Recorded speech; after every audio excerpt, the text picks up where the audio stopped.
Good evening and welcome to Phipps Talk. As usual, a wonderful experience laid out for you. We hope you'll spend the entire time with us. We'll give you reasons to stay here. We have a wonderful guest that you'll want to hear from this evening, and we'll share some insights. You know, we talk about entrepreneurship and families, and today we're going to blend both with a loving understanding of each other in the family unit and other things that might be triggered by that sort of thinking, as well as the opportunity to work in a space that allows the marketing of artificial intelligence, and that's entrepreneurship. So without any further ado today, my guest is Dr. Edison Myawki. And I'm going to sort of defer. He's so talented and knowledgeable and skilled. I'm not going to try to explain anything. I'm just going to let him share with you this evening a little bit about himself, and then we'll get into the conversation about a wonderful book he's written. And I hope that once we get through the discussion about the book this evening and the contents in part, that you will find it necessary to go out and purchase a copy of that book so that you can get the full essence of the book itself. Dr. Myawki? Thank you. Thank you very much for that. My pleasure, my friend. It's a real pleasure to be here. Thanks for being here. Yes. Go ahead. We're going to talk about me. About you first. Let's find out who you are.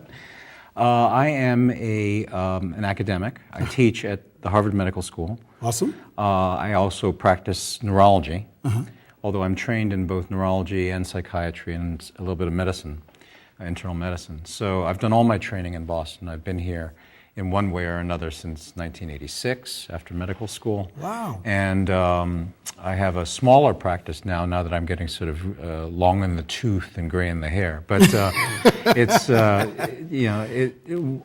this book, my writing side has to do with, it took off from my academic work. I've written scientific papers both in psychiatry and neurology. But I was an English major before going to medical school. Now fancy that for a transition. Yeah, it was a big transition. Biochemistry was a big transition. And I have always wanted to write. And science papers are one kind of writing, but this is a very different kind of writing. Yeah. And this is a book that was nursed along for many years before I finally got it out. Well, you know, it's interesting that writing is a sort of a unique experience for many. And I'm starting with, first of all, I want to ask about your name. Okay. Myawki. Right. That is a... First of all, congratulations on pronouncing it so correctly. I'm very grateful for that. It's an interesting name. Where do you hail from originally, or what's the origin or source of the name? Sure. My family, original family, is Japanese. Japanese. So it's a Japanese name. Oh. My grandfather emigrated to Hawaii, where I grew up, and I'll get to that in just a moment. Early 20th century, so 1910 thereabouts. Wow. And set up shop in Hawaii. He was the second son in his family, so the farmland, we were farmers originally, went to the first son in the family, as is common in Japanese families. So he decided to strike out on his own and landed in Hawaii. And I guess there are two unusual aspects to my name, and maybe the first one is Edison, right? It's an unusual first name. Right? My grandfather named my father Edison as well, and the reason why is because my granddad learned a lot about America when he first got here, and he said, I like this Thomas Edison guy. With good reason. With good reason. I mean, light bulbs are useful. So he liked Edison. So Edison Myawki, which is my name and my dad's name, is really a reflection of my grandfather's embracing American culture the way he did. And he built things. He remained a Japanese national, but he had federal contracts even during World War II. And he was a very successful businessman, because I know you have a lot of entrepreneurial interests. Yes. And so I revere my grandfather. He's long since passed, of course. And I grew up in Hawaii. And my interest in books and literature dates to my prep school days. I went to the same prep school as our current president. And that's saying something. That's a good start. It's a really good start. He's much younger than I am, but and I'm marvelous. But it was a marvelous school, and my interest in literature happened then. and matured when I went to college. I went to college at Yale College in Connecticut. Wow. And I even went to graduate school in English after that. My father, who's a tough Asian guy, said, well, that's fine if you want to spend time reading literature and stuff, but at the end of the day, you're going to go to medical school, which is what I did. Wow.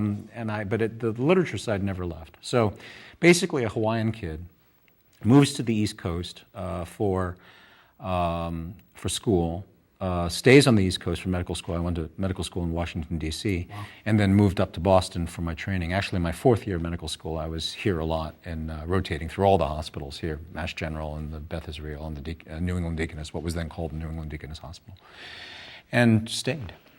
Wow. I just had the good fortune of listening to a presentation from the Howard University graduation from the current provost of the university, sure. Dr. Fredericks. Sure. And it was just so amazing when he went through his beginnings, attending there at 16 and graduating at 22 with full, I was like, now. So it took him 6 years. Yeah. and when I'm in the presence of experts such as yourself and him, I'm just like, wow, how does a guy settle in to do that level of commitment and that degree of, that depth of work? I think it's abject fear, to be perfectly honest with you. When I made it to college, and it's obviously very hard to get into some of these colleges these days, but when I got there, I had a distinct feeling in my heart of hearts that I was not in the same league as some of the people I was going to school with. Wow. And I felt as I hadn't read enough, and I was very motivated to try to catch up. Because when you're that young, you think you can catch up real fast. And if you stay up longer and you work harder, then you can get things done. Yeah. But I have had the good fortune in my education to hang out with some really, really smart people. And that's the reason why I think being involved at my university and at my medical school has been defining for me. Not so much for any other reason except that I think these people that I have a chance to talk with and discuss things with, they're such powerful minds. And I'm going to ask you, just for our exercise and for our audience, to repeat something you just said. Okay. And it has to do with association with people that are sharper, or maybe sharper, so that you can sharpen yourself. Because a lot of folks seem to think that they have to associate with their peers in order to be accepted, rather than reaching outside of that comfort zone. And I think it's so important that folks get the message, youngsters in particular, get the message that it's okay to have peers, but it's okay to stretch beyond your peers and grow, because that's a way to grow.